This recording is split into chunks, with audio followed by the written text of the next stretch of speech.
Okay, ఈరోజు మన leader ప్రోగ్రాంలో మన గెస్ట్ మరి ఉమ్మడి పుల్కల్ మండల్ శివంపేట్ గ్రామ పంచాయతీ ఎంపీటీసీగా ఒక 5 సంవత్సరాలుగా కొనసాగించిన కిరణ్ కుమార్ గౌడ్ మనతో ఉన్నారు. నమస్తే కిరణ్. నమస్తే సార్. ఎట్లా ఒక 5 సంవత్సరాలు మీకు అధికార పార్టీ లేకున్నప్పటికీ మీకు ప్రజలు అవకాశం కల్పించారు. ముఖ్యంగా చెప్పాలంటే నా గ్రామ ప్రజలకు ప్రత్యేక ధన్యవాదాలు. ఎందుకంటే గత 10 సంవత్సరాలు టీఆర్ఎస్ గవర్నమెంట్ అధికారంలో ఉన్న మనకు పట్టం కట్టిర్రు, నమ్మకంతో పట్టం కట్టిర్రు. ధరణి సమస్యలపైన కానీ వాటర్ సమస్య పైన కానీ ఎక్కడ కూడా మనకు టీఆర్ఎస్ గవర్నమెంట్ సహకరించలేదు. గత 5 సంవత్సరాలుగా కూడా ప్రేడ్లో వాటర్ సమస్య తీర్చమని కూడా అడిగాను. మీరు ఇంటింటికి నల్లా ఇచ్చి గ్రామంలో వాటర్ సమస్య తీరుస్తే నా పదవికి రాజీనామా చేస్తా అని చెప్పేసి డైరెక్ట్ ఎమ్మెల్యే గారికి చెప్పాను, ఎంపీపీ కూడా చెప్పాను. కానీ ఏనాడు కూడా పరిస్థితి, ఇప్పటికి కూడా అదే పరిస్థితి ఉంది. అంటే ఇదంతా ప్రజలకు అంతా ఇదంతా మీరు రాజీనామా చేస్తాము, తర్వాత మాకు ఫండింగ్ లేదు అని చెప్పేసి మీరు ఏదైతే ఎమ్మెల్యే గారికి సవాల్ ఇచ్చారో, అంటే ఇది గ్రౌండ్లో పబ్లిక్ తెలియదు కదా ఇదంతా జరుగుతున్నటువంటి. మీడియాలో వచ్చింది, అక్కడ పేపర్ వాళ్ళు రాసిర్రు. నేను కూడా తర్వాత ఇంటర్వ్యూ చేస్తే వాళ్ళకు కూడా చెప్పాను అక్కడ. మరి మీకు అధికారులు ఈ మీటింగ్లో చెప్పుకొచ్చాను, అది జనరల్ బాడీ మీటింగ్లో. తర్వాత వాళ్ళు మనం చెప్పిన కాంగ్రెస్ పార్టీ ఎంపీటీ చెప్పింది ఒకటి కూడా వేయలేకపోయారు. అంటే కాంగ్రెస్ పార్టీ పక్షాన గెలిచిరనే, లేకపోతే మొత్తానికి మీ కిరణ్ కుమార్ పైన కాంగ్రెస్ పార్టీ తరఫునే? అంటే కాంగ్రెస్ పార్టీ అంటే మీదే గ్రామం నుంచి ఎంపీ తీసుకున్నారు, తర్వాత బీఆర్ఎస్ పార్టీ జనాలు ఉంటారు, ఇక్కడ అందరూ ఉంటారు కదా. ఇక్కడ కావాల్సినటువంటి ఒక్క క్యాటర్ కాదు కదా, అన్ని ప్రజలకు కావాల్సిన న్యాయం కదా. ఇప్పుడు 107 పడిన చోడకూరు మండలం ఒకే ఒక ఎంపీ టీసీ, అది కాంగ్రెస్. అక్కడ చూస్తే ఇంకా 2 ఉన్నాయి టీసీలు, అంతే. 3 టీసీలే ఉన్నాయి. 3 టీసీలకు ఎక్కడ నిధులు ఇవ్వలేరు, కాంగ్రెస్ వాళ్ళకి ఇవ్వలేరు. అంటే ఇది జెన్యున్గా ప్రోటోకాల్గా ఏదైతే ఉన్నదో ప్రోటోకాల్ అయితే పాటించాలి కదా. నిధుల విషయంలో కావచ్చు, తర్వాత మీకు ఇన్వైట్ విషయంలో కావచ్చు, అటువంటిది జరుగుతుందా? ప్రోటోకాల్కు విరుద్ధంగానే జనరల్ బాడీ మీటింగ్లు జరిగినాయి ఇప్పటి వరకు. నిజంగా చెప్పాలంటే రాజ్యాంగానికి విరుద్ధంగానే జనరల్ బాడీ మీటింగ్ జరిగింది. ఇప్పుడు అసలు జనరల్ బాడీ మీటింగ్లో ఎవరు ఉండాలి? ఎంపీటీసీలు, సర్పంచులు ఉండాలి, మీడియా మిత్రులు ఉండాలి. వీళ్ళని వదిలిపెట్టి ఎవరెవరినో భర్త ఎంపీటీసీ ఉంటే భార్యను తెచ్చి కూర్చున్నాం, భార్య ఎంపీటీసీ ఉంటే భర్తను తెచ్చి కూర్చోవటం, వాళ్ళని కూర్చోబెట్టి సభ నిర్వహించారు. కానీ ఎక్కడ కూడా రాజ్యాంగానికి సరిగా ఎక్కడ కూడా జరగలేదు. మరి మీరు ఖండించారా? మరి మీరు చాలాసార్లు ఖండించాను నేను. ఎందుకంటే మీ భార్య పదవి మీరు వచ్చారు మీటింగ్కి, అటువంటిది నిలదీశారా? మరి చాలాసార్లు నిలదీశాను. ఏమంటారు పబ్లిక్, అది అధికారులు ఏమంటారు, తర్వాత ప్రజాప్రతినిధులు ఏమంటారు? అధికారులు మొత్తం వాళ్ళ కన్సైజర్లో పనిచేసారు. పంపించండి, ఆయన ఎట్లా కూర్చుంటాడు సభలు అని చెప్పేసి నేను ఎన్నిసార్లు వ్యతిరేకించాను. సభను ఉల్లంఘించి మీరు ఎవరెవరినో తీసుకొచ్చి కూర్చుని పెడతారని కూడా చెప్పాను. ఎక్కడ మనకు రెస్పాన్స్ ఇవ్వరు వాళ్ళు. మరి మీకు ఏదైతే అధికారం, ఏదైతే మీకు శివంపేట్ ప్రజలు ఏదైతే మీకు ఎంపీటీసీ అవకాశం ఇచ్చారో, ఎంత కొద్దిగా న్యాయం చేశారా అని మీ గుండెల మీద చేసుకుంటే? 100% న్యాయం చేశాను నేను. ఏం చేశారు? వాళ్ళకున్న సమస్యలు సాధ్యమైనంత వరకు రెవెన్యూల విధంగా ఏ సమస్య ఉన్నా సరే మండలికి వెళ్ళి ఖచ్చితంగా వాళ్ళ కోసం చేపిస్తున్నాను. ధరణి పైన, ముఖ్యంగా రెవెన్యూ ఆఫీస్ పైన, ఇప్పుడు ప్రతి ఒక్క ఇన్కమ్ క్యాష్ సర్టిఫికేట్ల కాడికి వెళ్ళి ఏది ఉందో నాకు అప్లై చేసి నాకు వాట్సాప్ పెట్టమని చెప్తాను నేను. నాతో అయినంత వరకు ఖచ్చితంగా చేశాను. అంటే చిన్న చిన్న పనులు మీరు చేసేటి అని ఇప్పుడు చిన్న చిన్న పనులు. ఇప్పుడు గ్రామ పంచాయతీ అయితే పెద్దది, తర్వాత మీ గ్రామ సమస్యలు ఉన్నాయి. మన ఎలక్ట్రిషియల్ వైర్లు రోడ్ల పైన కిందికి ఉన్నాయి, దానిపైన ఏ కానీ తోటి బయట జరిగింది, తెల్లారి వచ్చి చేసారు. కొంచెం వాటర్ సమస్య చాలా ఉంది కనుక వస్తే వాళ్ళు కూడా కొంచెం 200 మీటర్ల పైప్ లైన్ వేసారు. సాధ్యమైనంత వరకు ప్రతి అంశం మీద కొట్లాడే ఉంది వాళ్ళకు. మనకు ఇష్టపూర్వకంగా ఎక్కడ పని చేసింది లేదు. అంటే మీ 10 కొట్లాటతోటే ముగించిందా? ఇది వాస్తవం. 5 సంవత్సరాలు ప్రతి జనరల్ బాడీ మీటింగ్లో నాకు వాళ్ళకి ప్రతిదీ కొట్లాటనే. సానుకూలంగా జరిగేది మీటింగ్ అయితే కాదు. సానుకూలంగా ఏ మీటింగ్ కూడా జరగలేదు. నిన్న పోతే మనకు సత్కారం చేయడానికి సానుకూలంగా జరుగుతుండేదేమో, కానీ నిన్న కూడా నేను వెళ్ళలేకపోయినా.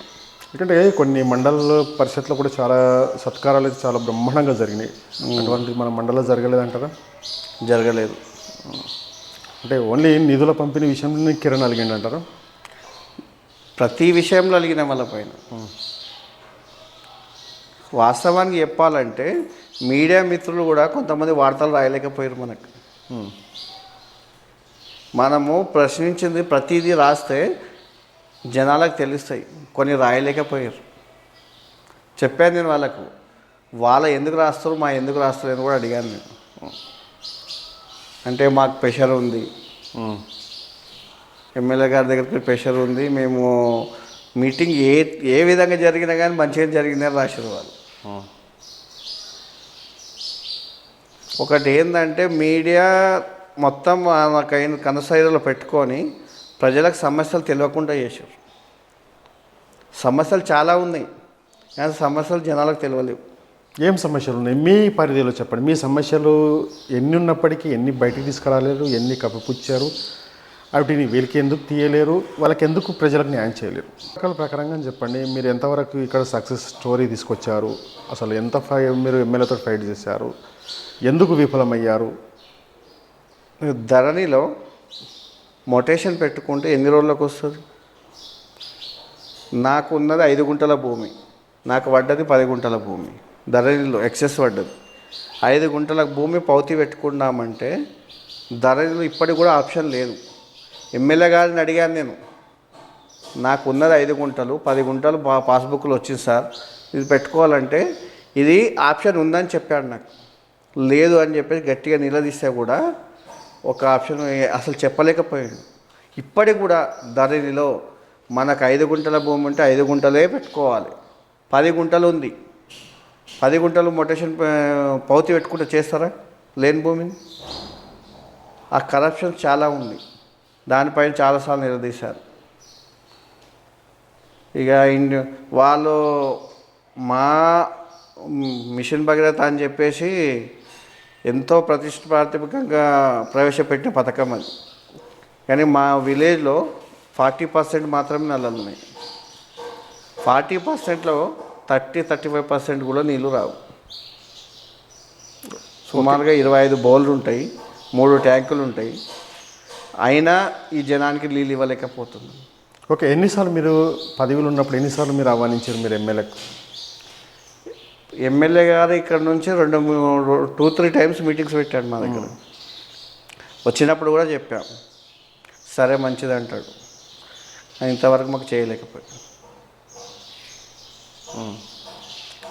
అక్కడ స్కూల్ కాంపౌండ్ వాడి దగ్గర కూడా ఈ డబ్బా మాకు ఇబ్బంది అవుతుంది సార్, మీరు నిధులు ఇవ్వకున్నా సరే అమెరికా నుంచి వచ్చి నిధులు పెడుతున్నారు మాకు స్కూల్లో, గవర్నమెంట్ స్కూల్లో మా విలేజ్ పిల్లలు అందరూ ఇలా చదువుకుంటారు, మాకు ఇబ్బంది అవుతుంది సార్ అని చెప్తే ఆ డబ్బాలు కూడా తీయించలేకపోయాడు. మరి ఏదైతే నిధుల విషయంలో మీకు ప్రోటోకాల్ విషయంలో మీకు ఇంత అవమానం జరిగినప్పటికీ ఎమ్మెల్యే గారి దృష్టి కావచ్చు, తర్వాత అధికారుల దృష్టి కావచ్చు, ఎప్పుడైనా తీసుకెళ్ళారా? అధికారులను ఎంత తీసుకుపోయినా టీఆర్ఎస్ గవర్నమెంట్లో ఒక్క అధికారి కూడా వినలేడు. ఈ సమస్య ఉన్నది అని చెప్తే కూడా సరే మేము కలెక్టర్ గారికి పంపిస్తాం, మేము ఇక్కడ ఈ మీటింగ్ చర్చ జరిగింది కదా, ఈ మీటింగ్ తీసుకుపోయి మా జడ్పీ మీటింగ్లో మేము చెప్తాం అని చెప్పారు. కానీ ఎక్కడ కూడా ఇది చేసినాము అని చెప్పేసి ఇంతవరకు నిర్ధారణ చేయలేరు వాళ్ళు. ప్రజలు గమనించారా కాంగ్రెస్ పార్టీ చేస్తున్న మీ పోరాటము? తర్వాత ప్రజలు గమనించారా? ప్రజలు గ్రహించేపట్టికనే ఈరోజు కాంగ్రెస్ పార్టీకి పట్టం కట్టారు. కాన్సెన్స్ లెవెల్, మీ లెవెల్ కాదు కదా, గ్రామ స్థాయిలో కూడా కాంగ్రెస్ పార్టీకి పట్టం కాదు. ఎందుకంటే ఫస్ట్ 2018 ఎలక్షన్లప్పుడు 220 మెజార్టీ, వాళ్ళు 5 సంవత్సరాలు మెజార్టీ పోటీ చేస్తే అధికారంలో ఉంటే 220, 10 సంవత్సరాల అధికారంలో టీఆర్ఎస్ పార్టీ ఉంటే 500 మెజార్టీ. కాంగ్రెస్ పార్టీకి 500 మెజార్టీ. అంటే వాళ్ళ అభివృద్ధి ఏందనేది గ్రహించింది కదా, గ్రహించే ఇక్కడ మెజార్టీ ఇచ్చింది. ఓకే, ఇప్పుడు ఏదైతే మీరు సమస్యల పైన తర్వాత ఇతరతర మొత్తానికైతే పదవి అయితే ముగించుకున్నారు. అవును. పదవి ముగించుకున్నప్పుడు మీకు ఏమైనా బాధగా అనిపించిందా? నేను ఇంకా చేసేది ఉండే ప్రజలకు నేను చేయలేకపోయినా నేను ఎట్లా సాధించాలి అవి కోరికలు అని అనిపించింది నేను అడుగుతా? పదవి ఎంత తొందరగా ముగిస్తే అంత మంచిది అనుకున్నాను నేను. చేయాలని అనుకోలే. ఎందుకంటే ప్రతిసారి ఇక్కడ వీళ్ళని ప్రశ్నిస్తున్నాం, వీళ్ళు నిధులు ఇస్తలేరు. ప్రజలకు ఏం చెప్తాం? ఎంపీటీ దగ్గరికి వెళ్తే పని అవుతుంది అంటారు. సాధ్యమైనంత వరకు పోలీస్ స్టేషన్ పనులను వెళ్తాం, మండల ఆఫీస్కి వెళ్తాం, ఇంకా మన జేబుల నుంచి అయినంత వరకు సాయం మనం చేస్తాం. ఈడ నువ్వు ₹1 న్యాయ పైసా నిధి అయినప్పుడు ఇంకా మనకు పదవి ఉండేందుకు? పదవి ఉంది, పవర్ ఇస్తావా? పవర్ లేదు. ఏంటికి పదవి? ఇప్పుడు మనం సేవ చేస్తామని ప్రజలు మనకు పట్టం కట్టారు. వాళ్ళకి సేవకు తగిపడ్డ నిధులు లేనప్పుడు మనకెందుకు పదవి? అనుకోలేదా మరి నిధులు లేవు మరి నాకు ఈ పదవి ఎందుకు, నేను రిజైన్ చేస్తే బాగుంటుంది ఈ మధ్యలో అని చెప్పాను. మీరు ఇది ఒక్కటి చేయండి, మీకు కూర కూడా తక్కువ ఉంటే ఎక్కువ ఉంటే కూడా కావాలనుకుంటే రిజైన్ చేస్తాను, మీ పార్టీలో వీళ్ళని కాను కానీ రిజైన్ చేస్తా అని చెప్పాను. అన్నారా ఎప్పుడైనా మీ పార్టీలోకి రమ్మని చెప్పేసి? రమేష్ చాలాసార్లు చెప్పారు మనకి. ఎందుకు మరి అధికారం కోసం? ఎందుకంటే మనకు పవర్ కావాలి, తర్వాత పనులు కావాలనుకున్నాం. చాలామంది కాండవాలు మార్చి కూడా పార్టీలు జాయిన్ అయిన వాళ్ళు ఉన్నారు. అప్పుడు వాళ్ళకి ఏం చెప్పారంటే నిధులు ఇస్తాం చేరండి అన్నారు. కండవ వేసిరు, కృష్ణ పెట్టారు, ఎక్కడ నిధులు ఇవ్వలేరు. నా పరిస్థితి కూడా అంతే. ఇక్కడ జనం నమ్మలేకపోతారు, రేపు వాళ్ళు నమ్మలేకపోతారు. చాలాసార్లు జరిగింది రమ్మనే అవమానం. అంటే ఆ నమ్మకం పోకూడదని చెప్పేసి కాంగ్రెస్ జెండా కింద పనిచేశారు. అదే జెండా కింద పనిచేసిన. పోనీ ఇప్పుడు భవిష్యత్తు ఎట్లా ఉంటుంది? ఇప్పుడు మీది కాంగ్రెస్ పార్టీ, ఇప్పుడు ఎందుకంటే మీ మంత్రి తర్వాత మీరు ఎన్నుకున్నటువంటి దామోదర్ రాజనరసింహ గారు మరి పబ్లిక్లో ఇప్పుడు ఉంటున్నారా? పబ్లిక్లో ఉంటుండు. ఏ సమస్య వచ్చినా ఆయన మినిస్టర్ హోదాలో ఉన్నా ఒక ఫోన్ చేస్తే పని చేస్తుండు, ఫోన్ లిఫ్ట్ చేస్తుండు, లిఫ్ట్ చేసి మనకి ఏదైతే ఉందో సమస్య ఖచ్చితంగా తీరుస్తుండు. ఎందుకంటే మీరంతా అభిమాన నాయకులు. అవును. ఎందుకంటే ఆయన పదవిలో లేనప్పుడు కూడా మీరు కాంగ్రెస్ పార్టీ జెండా కింద పనిచేశారు. తర్వాత మీరు పడ్డ కష్టాలు, మీరు పడ్డ నష్టాలు ఇవన్నీ క్రోడీకరించి చెప్పిన రోజులు ఉన్నాయా శివంపేటకు సంబంధించినటువంటి అభివృద్ధి విషయంలో? చెప్పాం సార్. ఎంతవరకు? పూర్తిగా మాకు వచ్చేసి ఇప్పుడు మాకు వాటర్ పైప్ పై నుంచి కావాలని చెప్పేసి సార్ గారు చెప్పాము. ఇంకొకటి అప్పుడు ఎలక్షన్లప్పుడు ముఖ్యంగా మేము చేసామంటే సింగూరు రాష్ట్రం మొత్తం పోతున్నాయి నీళ్ళు. మా చెడకూరు మండలంలో 5 గ్రామ పంచాయతీలకు నీళ్ళే రాకుంటలలో. అది కూడా మాట్లాడాం. అది కూడా ఇప్పుడు త్వరలో చేపిస్తా అని చెప్పాడు. ఈ కుంటలు నింపడానికి సింగూరు కెనాల్ నీళ్ళు అగ్రికల్చర్ సంబంధించి ఏంటిది మరి ఇప్పుడు చరిత్ర? ఇప్పుడు ఎందుకంటే గ్రౌండ్లో రైతు బంధు లేదు, తర్వాత రైతు బీమా లేదు. అంటే ప్రజలు ఈ 6 నెలలకే కాంగ్రెస్ పార్టీ మీద విసుకొచ్చినట్టుగా వివరిస్తున్నారు. గత 10 సంవత్సరాలు చేసిండు ఆయన. డబుల్ బెడ్రూమ్ ఇల్లు అన్నాడు, ఎంతమందికి ఇచ్చిండు? నిరుద్యోగ వృత్తి అన్నాడు, ఎంతమందికి ఇచ్చిండు? 3 ఎకరాల భూమి అన్నాడు దళితులకు, ఎక్కడ ఇచ్చిండు? ఇంటికో ఉద్యోగం అన్నాడు, ఎక్కడ ఇచ్చిండు? కొత్త ప్రభుత్వం, అన్నీ అప్పుల కుప్పలు. మనం ఒక ఇంట్లో సంసారం సెట్ కావాలంటేనే సంవత్సర కాలం పడుతుంది. అలాంటిది నువ్వు 10 సంవత్సరాలు ఎక్కడ చూసినా ఏ శాఖకు పోయినా అప్పులే మిగిలినాయి కానీ ఆమదాని లేదు కదా. రైతు బంద్ ఏదైతే ఉందో అతను సంవత్సర కాలం వేసేవాడు. ఇక్కడ ఒక ప్రేడ్ పెట్టి ఆ ప్రేడ్ లోపేస్తుండు కదా. అంటే ఇప్పటివరకు పడేది, ఇప్పుడు గత ప్రభుత్వం అయితే మనకి జూన్ మాసాల్లో వేసేసారు. అవును. ఇప్పుడు ఒకటేసారి 2 లక్షలు రుణమాఫీ చేస్తుండు కదా. ఎందుకంటే మనము గ్రౌండ్లో మారుమూల గ్రామంలో ఉంటారు కాబట్టి మనకి విశేషాలు, అభివృద్ధి విషయంలో, పథకాల విషయంలో, సంక్షేమ విషయంలో బాగా మనం గ్రౌండ్లో ఉంటాం కాబట్టి మనకు బాగా ఐడెంటిఫై ఉంటుంది. అంటే ఇది కూడా ప్రభుత్వం మీద ఈ 6 నెలలకి పథకాలు అనేటివి ఇంప్లిమెంటేషన్ కాకపోతున్నాయి. అందులో ఏదైతే రైతు బంధు ఏదైతే ఉందో ఇవన్నీ ఏంటంటే కొంచెం లేట్ కావడంతో రేపు జరగబోయే స్థానిక ఎలక్షన్స్లలో కాంగ్రెస్ పార్టీకి ఎఫెక్ట్ ఉండబోతుందా? ఉండదు. ఎందుకంటే మెడికల్ పరంగా 10 లక్షల రూపాయలు చేసిండు, ఉచిత బస్సు చేసిండు, ఉచిత కరెంటు వస్తుంది. ఇవైతే ఈ 3 ఖచ్చితంగా ఆమె రైతు బంధు వచ్చేసి ఇప్పుడు ఆగస్టు 15 లోపు జరుగుతుంది. రైతు బంధు ఏదైతే ఉందో దాన్ని కూడా సవరణ చేస్తున్నారు 5 ఎకరాల లోపు ఉన్న వాళ్ళకి అని చెప్పేసి. అది కూడా ఖచ్చితంగా పడుతుంది. ప్రజలకు కాంగ్రెస్ పార్టీ మీద నమ్మకం ఉంది, ఒకటి చేస్తుంది. ప్రజాపాలన తీసుకొచ్చి వ్యవస్థ, దరఖాస్తులు తీసుకోవడం, రేషన్ కార్డుకి ఒక అర్జీ పెట్టుకుంటే రేషన్ కార్డు కాదు. టీఆర్ఎస్ ప్రభుత్వం గత 10 సంవత్సరాలుగా ఒక్క రేషన్ కార్డు ఇవ్వలేదు.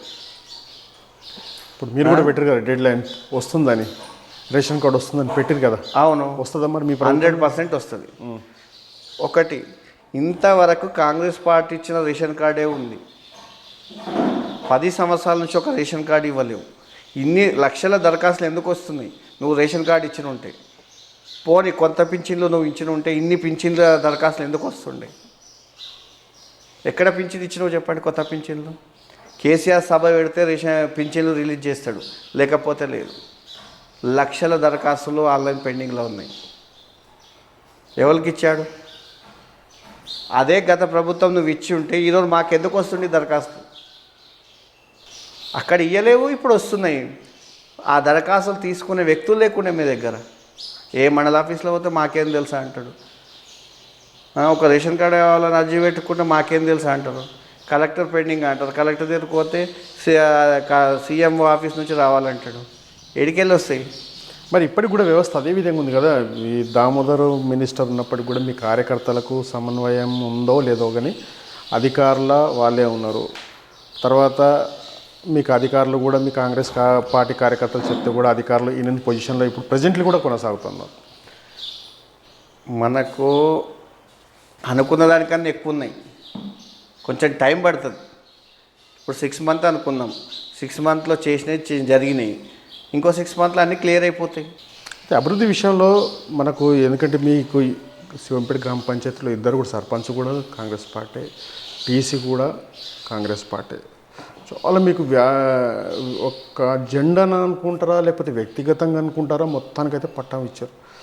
ఇక్కడ ఉన్న ప్రజలకు మరి ఏం జరిగింది అంటే మాకేం జరగలేదు అభివృద్ధి విషయంలో, మాకు దూరంగానే ఉన్నారు గెలిచిన నాయకులు అనేది ఒక కాన్సెప్ట్. ఎక్కడా లేము మేము, దూరంగా ఉన్నామని ఎవరన్నారు? శివంపేట గ్రామ పంచాయతీకి సంబంధించిన ఏ పనులున్నా సరే మేము నేరుగా వెళ్ళి మేము చేయిస్తాం, దగ్గరుండి మరీ చేస్తాం. ఇంకా 10 సంవత్సరాలు టీఆర్ఎస్ అధికారంలో ఉన్న కాంగ్రెస్ పార్టీ ఏముంది? కాంగ్రెస్ పార్టీ చరిత్ర శివంపేటలో ఏముంది? ఎందుకంటే ఎక్కడ ఎమ్మెల్యే గెలిచినప్పటికి కూడా మీ పంచాయతీ 2 సర్పంచ్ మీదే, టీసీ మీదే. ఏముంది గ్రౌండ్ లెవెల్? ఏముంది కాంగ్రెస్ పార్టీ చరిత్ర లేకపోతే మీ ఫ్యామిలీకి ఉన్నటువంటి చరిత్ర? ఫ్యామిలీకి ఉన్నటువంటి చరిత్ర కానీ మనకున్న చరిత్ర కానీ విలేజ్ కానీ ఇక్కడ టీఆర్ఎస్ ప్రభుత్వం గత 10 సంవత్సరాలు చేసిన అభివృద్ధిలో ఎక్కడ ఒక శిలాపలకం కూడా ఉండదు. బాబు మోహన్ 5 సంవత్సరాలు చేసిండు, క్రాంతికిరణ 5 సంవత్సరాలు చేశాడు. ఎక్కడన్నా ఈ వర్క్ చేసినాం ఒక శిలాపలకం గురించి. రోడ్లు కానీ, మోరీలు కానీ, స్కూలు కానీ గత 10 సంవత్సరాల కింద చేసిన కాంగ్రెస్ ప్రభుత్వం చేసినదే నీకు ఎక్కడైనా కనిపిస్తుంది. డబుల్ బెడ్రూమ్ ఇప్పుడు ఇండ్ల పట్టాలు ఇచ్చింది, ఇండ్లు ఇచ్చింది, ఇందిరమ్మ ఇండ్లను ఇచ్చింది, పింఛన్లు అవి ఉన్నాయే నువ్వు పెంచి ఇచ్చినావు కానీ కొత్త పింఛన్ యాడ్ చేసినావు చేయలేవు. మొన్నటి వరకు ఎలక్షన్ల ముంగట కార్డ్స్ ఇచ్చిండు, కార్డులు తీసుకపోయి పెంట కుప్పలు అలా వాడేసేపోయి రాలేవు అవి.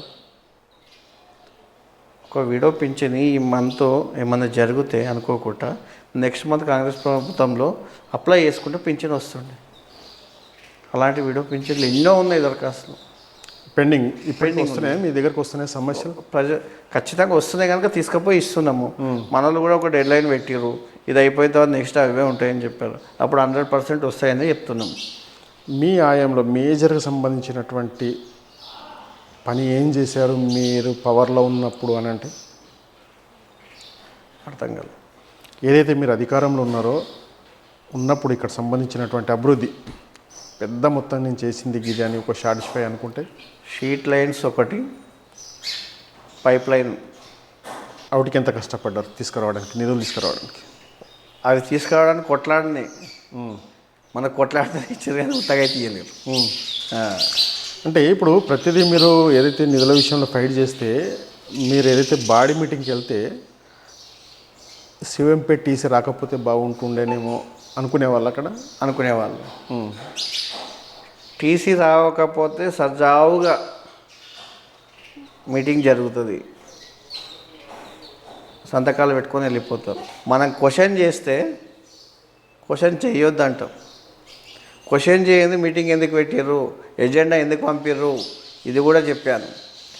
వాళ్ళు ఎజెండా పంపితే ఈ 3 నెలల కింద ఉంది ఒక ఎజెండా, మళ్ళీ 3 నెలల తర్వాత పోతే కూడా అదే ఎజెండా, మళ్ళీ 3 నెలల తర్వాత పోతే కూడా అదే ఎజెండా, జిరాక్సులు తీయడం, సంతకాలు పెట్టడం, పంపించడం. నేను 2 ఎజెండాలు షో చేసినా కూడా అప్పటికి కూడా మీరు గత 3 నెలల కింద ఇదే ఎజెండా పంపిర్రు, ఇప్పుడు అదే పంపిర్రు, ఇలా మార్పులు చేర్పులు ఏడున్నాయి అని అడిగారు. ఒక ఎంపీటీసీ కూడా దీనిపైన క్వశ్చన్ చేయలేకపోయారు, ఎందుకంటే తెలియదు. ఎంపీటీసీలు అయ్యారు, మండలికి వస్తారు, దేనిపైన అడగాలి దేనిపైన అడగొద్దు అని చెప్పేసి వాళ్ళకి తెలియదు. సేమ్ ఎజెండా ఉంటుందా ఒకటి, అందులో సంబంధించినవి కానీ, రైతులకు సంబంధించినవి కానీ, పశువులకు సంబంధించినవి కానీ, కనీసం సంఖ్యలు పెరగాలి తగ్గాలి, సేమ్ అదే కొడతారు, రాసి పంపుతారు యాస్టీస్గా. ఎన్ని క్వశ్చన్లకు మీకు ఎన్ని జవాబులు దొరికినాయి, ఎంత పని అయింది మీరు అడిగిన క్వశ్చన్లకు? ఆడ 18 శాఖలు ఉంటాయి, అధికారులు 4 శాఖలు లేదా 5 శాఖలు 6 శాఖలు, కానీ పూర్తిగా ఏనాడు ఆఫీసర్లు రాలేరు. ప్రతి శాఖకు సంబంధించిన మనం ముందు ఒక రోజు ముందు ఫోన్ చేసి చెప్తోటి ఈ శాఖకు సంబంధించిన ఆఫీసర్ని పిలవండి, మీరు పిలవండి అని చెప్పేసి ఎవరిని ఒకరిని తీసుకొచ్చి కూర్చుని పెడతారు. 18 శాఖల పైన ఏనాడు కూడా చర్చ జరగలేదు. ఎప్పుడైనా వచ్చారా మీ బాడీ మీటింగ్కి? ఎప్పుడైనా గెస్ట్గా ఎమ్మెల్యే గారు అతిథులుగా పాల్గొన్నారా? వచ్చిందో అడిగాను. ఇంకోటి చెప్పాలంటే ఎమ్మెల్యే గారికి అసలు శివంపేటకు వ్యవసాయదారులకు కెనాల్ నీళ్ళు వస్తున్నాయి అనే విషయం కూడా ఎమ్మెల్యే గారికి తెలియదు. అందోళు కాన్స్టిట్యూన్సీలో మొట్టమొదటి విలేజ్ ఇది. డైలీ ఇటు నుంచే పోతాడు, ఇటు నుంచే వస్తాడు. ఆయనకు అడిగానంటే అప్పుడే ఇరిగేషన్ డిపార్ట్మెంట్ వాళ్ళకి ఎవరికి కాల్ చేశారు, పిలిచారు. అంటే శివంపేటకు వస్తానంటే వస్తలేమంటే సరే నేను 15 డేస్ లేదా 10 డేస్లో చేసేస్తా అని చెప్పిండు. ఇంతవరకు లేదు. ఎప్పుడైనా స్వాగతం పలికిరా మరి? ఎందుకంటే మాకు నీళ్ళు లేవు, ఏది లేదు, మా అభివృద్ధి సమస్య. ఎప్పుడైనా నిధులు ఇస్తే స్వాగతం ఎందుకు పలికమా? మేము అప్పటికి కూడా ప్రోటోకాల్కు విరుద్ధంగా ఉండొద్దని ప్రతి మీటింగ్కి అటెండ్ అయినాం ఇక్కడ కూడా ఆయన నిర్వహించడానికి. కానీ ఎక్కడ కూడా మాకు నిధులు ఇవ్వలేకపోయినాయి. నిధులు ఇస్తే బ్రహ్మాండమైన స్వాగతం పలుకుతాం, ఎందుకు పలకం? మాకు కావాల్సింది అభివృద్ధి. ఎవరు చేసినా ఏముంది, మాకు ఎవరు ఎక్కడ చేసినా మా శివంపేట అభివృద్ధి కావాలి. అవును. ఇప్పుడు ఎక్కడి నుంచో డొనేటర్లు వచ్చి స్కూల్ చేస్తున్నారు, వాళ్ళకి సహకరిస్తలేమా? స్థానిక నాయకుడు నువ్వు చేసి నీకు సహకరించమా? మొత్తానికైతే అభివృద్ధి జరగాలి. అది ఏముంది మరి ఇప్పుడు మినిస్టర్ సాబ్, మన ఎమ్మెల్యే మీ ప్రియతమ నాయకుడు దామోదర్ సాబ్ గెలిచాడు. ఫండింగ్ విషయంలో కావచ్చు, ఇక్కడ ఉన్న ఇప్పుడు సాధక బాధకాల విషయంలో కావచ్చు. రోడ్లు అడిగాము, 25 లక్షలు ముందని ఇచ్చిండు. మళ్ళీ అండర్గ్రౌండ్ డ్రైనేజ్ కావాలంటే మళ్ళీ 15 లక్షల వరకు ఇచ్చిండు. ఇప్పుడైతే ఫండింగ్ బాగానే ఉంది. ఎందుకంటే 10 సంవత్సరాలు వెనుకబడిపోయింది. 10 సంవత్సరాలు వెనుకబడడం కాదు, ఇంకా 10 సంవత్సరాలు వెనుకపోయినాం మేము. ఈడ నిధులు రావు, నిధులు ఇవ్వవు, అభివృద్ధి కానివ్వవు. ఎందుకంటే కసితోటి గెలిపించుకున్నటువంటి నాయకుడు ఇప్పుడు. ఎందుకంటే మీరు ఏది ఉన్నా ఇప్పుడు ఫేమ్గా రేపు స్థానిక సంస్థలకు ఎజెండాగా వెళ్ళాలంటే మీరు చేసి పెట్టాలి. అటువంటి దిశా నిర్దేశాలు మీ సార్ దగ్గర తీసుకుంటున్నారా? గైడ్లైన్ తీసుకుంటున్నారా? ఏం తీసుకుంటున్నారు? ఇప్పుడు గత ప్రభుత్వం దగ్గర ఎన్ఆర్జీఎస్ కింద కొన్ని కోట్ల నిధులు ఉండే. ఆ నిధులు తెచ్చి విలేజ్లో వర్క్ చేయలేకపోయారు. సుమారుగా శివంపేట కూడా 50-60 లక్షల వరకు ఉండే, న్యాయ పైసా వర్క్ చేయలేకపోయారు. మొన్న సీసీ రోడ్లు వేసినాం, మేము అండర్గ్రౌండ్ డ్రైనేజ్ వేసినాం. ఇప్పుడు ప్రజలకు ఉన్న సమస్యలు ఏందో డైరెక్ట్ మేము ఆ గల్లీలో పోయి చేస్తున్నాం వర్క్. వాస్తవానికి కొంచెం అభివృద్ధి లేట్ అయింది మా దగ్గర. ఎందుకు అయిందంటే గత ప్రభుత్వం నిధులు ఇవ్వలేదు, అభివృద్ధి కూడా సహకరించలేదు. చేసిన బిల్లులు కూడా రావడానికి ఇబ్బంది ఉండే, చాలా ఇబ్బంది పెట్టిర్రు. చెప్పుకుంటే కూడా బాగుండదు, ఇబ్బంది చాలా పెట్టిర్రు నిధులు ఇవ్వడానికి, బిల్స్ ఇవ్వడానికి. అంటే మొత్తం మీద కిరణ్ బీఆర్ఎస్ పార్టీలకు రావడమే వాళ్ళ లక్ష్యం. అది అందుకోసం నిధులు అనేవి రాలేకపోయినాయి. అది ఇక్కడ ఎందుకంటే మొదటి విలేజ్ అందోల్ కాన్స్టిట్యూన్సీలో శివంపేట. ఇక్కడ ఏ ప్రోగ్రామ్ చేసిన వాళ్ళు సహకరించాలి. ఇక్కడ ఏ పదవి లేకపోతే వాళ్ళు ఎట్లా పిలుచుకుంటారు? ఓకే, ఇప్పుడన్నా కాంగ్రెస్ పార్టీ అధికారంలోకి వచ్చింది, మరి పనుల విషయంలో కావచ్చు, అభివృద్ధి విషయంలో కావచ్చు, ఇక్కడ ఉన్న ప్రజల కళలు నెరవేరుతాయంటారు? 100%. 100% మినిస్టర్ గారితో కొట్లాడైన నిధులు తెచ్చుకుంటాం ఇప్పుడు. ఆ సత్తా మీకు ఉంది? 100% ఉంది మాకు ఏది కూడా కాదన్నాడు ఆయన. మేము వెళితే దేని కూడా కాదన్నాడు. కాదు జనాలు ఉన్నారు అని చెప్పేసి మేము మళ్ళీ వస్తే మళ్ళీ రిటర్న్ కాల్ చేస్తాడు, ఏమైంది వచ్చి వెళ్ళిపోయారని చెప్పేసి. చెప్పారా మొన్న క్యాంపెయినింగ్లో డోర్ టు డోర్ తింపారా వాళ్ళ కూతురికి కానీ లేకపోతే సార్కి కానీ? డోర్ టు డోర్ తిరిగిర్రు, వాళ్ళు కొన్ని హామీలు కూడా ఇచ్చిర్రు, హామీలు కూడా నెరవేరుస్తా అని చెప్పిండు. ఇండ్లు లేని వాళ్ళకి ఇండ్ల జాగాలు ఇస్తా అని చెప్పిండు, కట్టుకోవడానికి 5 లక్షల రూపాయలు. మొత్తం మీద హామీలు ఇచ్చినవి నెరవేరుస్తున్నారు.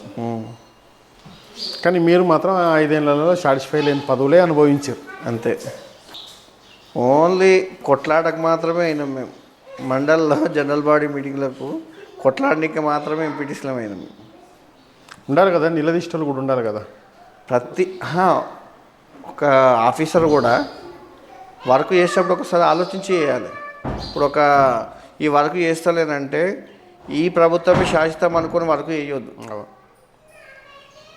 రేపు వేరే ప్రభుత్వం వస్తే కూడా మాకు ఇబ్బందులు ఎదురవుతాయని ఆలోచించుకొని వర్క్ చేయాలి. అట్లా చేయలేరు. ఆఫీసర్లు టీఆర్ఎస్ కార్యకర్తలాగా పనిచేశారు. మరి ఏం చెప్తారు ఇప్పుడు అదే ఆఫీసర్లకు? ఇప్పుడు అదే ఆఫీసర్లు ఉన్నారు, వాళ్ళే ఉన్నారు. ఏం చెప్తారు ఇప్పుడు బీఆర్ఎస్ పార్టీలో ఉన్నటువంటి ఆఫీసర్లే ఇప్పుడు ఉన్నారు? ఏం చేస్తారు? వాళ్ళని ఎటువంటి చర్యలు తీసుకుంటారు? ఇప్పటికి కూడా ప్రజాపాలన దరఖాస్తుల మీద కొన్ని తప్పులు ఉన్నాయి, అవి ఉన్నాయి ఆడికి పోతే వాళ్ళు అదే విధంగా వ్యవహరిస్తే ఒకటే చెప్పినాము, ఇది టీఆర్ఎస్ పాలన కాదు, ఇది ప్రజాపాలన. ఇప్పటికైనా అలా మత్తులకి వెళ్ళి వచ్చి వర్క్ చేయండి అని చెప్పాం. చలనం వచ్చిందా మరి? అధికారుల దగ్గర చలనం కదిలిందంటారా? జరిగింది. ఇంకొంతమంది చేంజ్ కావాలి. ఇప్పుడు చేంజ్ అయితేనే సెట్ అవుతుంది. అంటే చేంజ్ కావాలంటే వాళ్ళు ట్రాన్స్ఫర్ చేసి సెట్ అవుతారంటారా, వాళ్ళని మార్పు చేస్తారంటారా? మార్పు సాధ్యమైనంత వరకు మార్పు చేయాలి. ఇన్నప్పుడు ఏం చేస్తాం, ఇంకో ఊరికి పంపిస్తాం.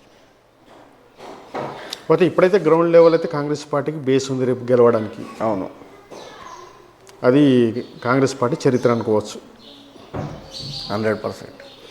ఓకే, ఏదైతే కిరణ్ 5 సంవత్సరాలు ఏదైతే అధికారంలో లేనప్పటికీ, మరి ఏదైతే టీసీగా గెలిచినప్పటికీ, మరి ప్రజలకు తన సాటిస్ఫై వర్క్ చేయనప్పటికీ, మొత్తానికైతే తను బాడీలో కొట్లాడడమే తన వంతుగా ఇప్పటి వరకు కొనసాగిందని చెప్పేసి మనతో చెప్తా ఉన్నాం.